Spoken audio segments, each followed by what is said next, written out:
Každý človek, čo aspoň okrajovo sleduje svet hier, sa určite teší na november 2026. Je to mesiac, kedy konečne po rokoch vývoja sa dostáva na scénu ďalší silný hráč hernej industrie. Barbie Rewind.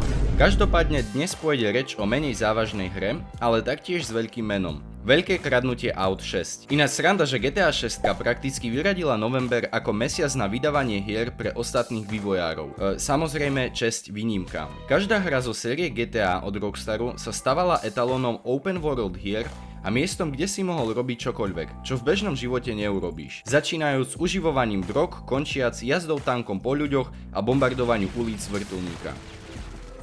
Aj keď neuveriteľný hype okolo GTA 6 sa môže zdať ako zaslúžený, ale je taktiež dosť veľa iných pohľadov, že ďalšia časť sa môže stať prepadákom od Rockstar. Alebo minimálne nebude taká výnimočná, ako si to ľudia predstavujú pred trailerom. Poďme sa na to pozrieť bližšie a zároveň čekneme zaujímavé fakty o 6. časti najpopulárnejšej hernej sérii na svete.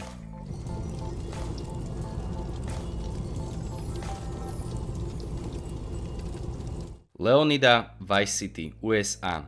Medzi hlavnými postavami je kriminálnik Jason a odvážna bojová žena Lucia. Obaja majú smutný príbeh, ako vyrastali na osade a postupom času sa dostali do temného biznisu v slnečnom a neónovom meste Vice City. Zo začiatku žili vlastné životy, ale nakoniec ich osud spojil dokopy a prišli na to, že sa musia vybrať z tejto diery spoločnými silami. Toto bola skrátka úvodu do príbehu GTA 6. Prečo som teda nazval video, že GTA 6 môže byť scam?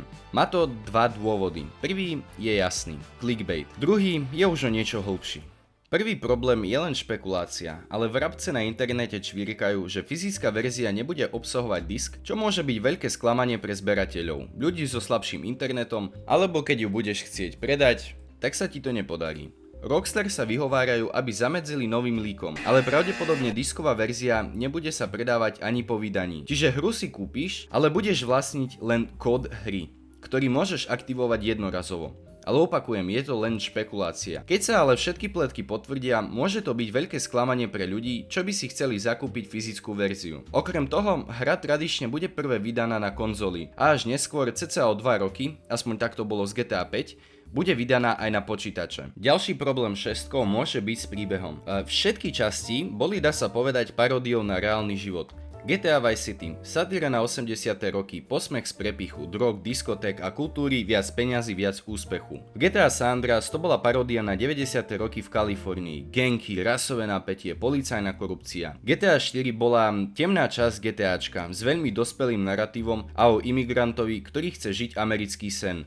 Ale viac sa to podobá na americký horor. GTA 5 bola asi najväčšia satíra zo všetkých. Výsmech sociálnym sieťam, influencerom, korporáciám, politikom, bankám, celebritám a technologickým firmám. V GTA 6 s tým môže byť problém, keďže v poslednej dobe updaty od Rockstar v online nám ukázali, že ich postavy začínajú pristupovať k niektorým spoločenským témam opatrnejšie než kedysi. Objavujú sa jemnejšie postavy a majú viac dôrazu na toleranciu. Pozrite sa na Vietnamca z Los Santos Tuners a vypočujte si ho na sekundu. Who you wanna be? Tuner, modder, stock car racer, obnoxious as a motherfucker? Express yourself! We got the fastest cars, bikes, trucks, burnouts, donuts, straight lines, all of it. Only thing we don't got is beef. Hej, skúste prísť na Karmit a začnite hovoriť, že buď kým chceš, v najlepšom prípade si pomyslia, že si dofetovaný. Alebo aj párik týchto dvoch z toho istého updateu. With Mimi, right? At the car meet. You don't look like much of a driver to me. You heard what she said. You look like a hoe. Just kidding, baby. Títo cirkusanti proste došli a začali nás ihneď uražať. Ja si dokážem predstaviť, čo by s nimi urobil taký Trevor.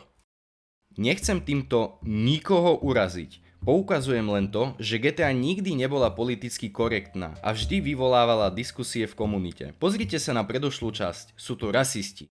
This racist insulted me. Hey, what's up, fool? Who you calling a nigga? No, I'm not calling nobody a nigga. Wait, what the fuck? Sexisti.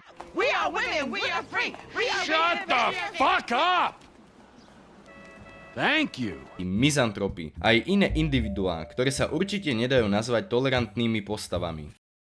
Oh, jeez, who's this? What's up, my niggas? Oh, did he just say that?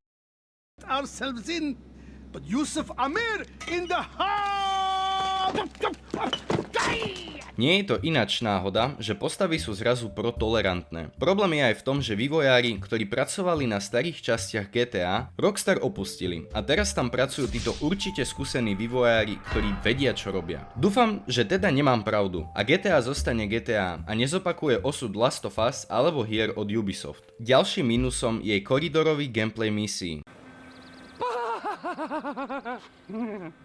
Let's do this. Hoci je GTA otvorený svet, samotné misie sú často veľmi lineárne. Hra vám presne určí, kam máte ísť, koho máte zabiť a akým spôsobom to máte urobiť. Priestor na vlastné riešenia je minimálny. Dobrou správou je, že Rockstar si tento problém zrejme uvedomili už pri Red Dead Redemption 2. Hráč tam má oveľa väčší vplyv na priebeh deja. Honor systém, vaše rozhodnutia aj spôsob, akým sa správate k NPC postavám ovplyvňujú vaše dialógy, reakciu sveta a dokonca aj samotný koniec hry. Dúfam, že podobným smerom sa vydá aj GTA 6. Avšak toto video nie je len hate na GTA 6. Čo môžeme o nej povedať a s najväčšou pravdepodobnosťou to bude pravda. Vynikajúca grafika.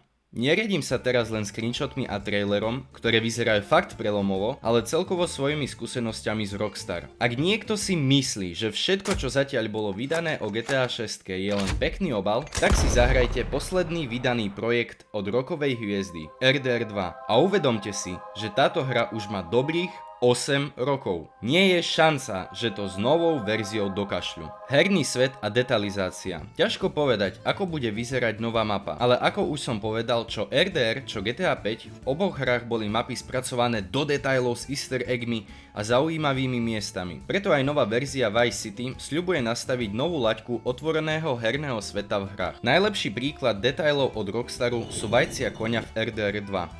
Ktoré menili svoj rozmer kvôli teplote vzduchu. Žena ako hlavná postava. Je to novinka, keďže v predošlých častiach hlavné postavy vždy boli len muži. Môže vzniknúť zaujímavý vzťah medzi Joškom a Ľudskou. A veľmi sa teším, ako to Rockstar spracujú. Ale hlavný dôvod, prečo sa teším na Luciu je...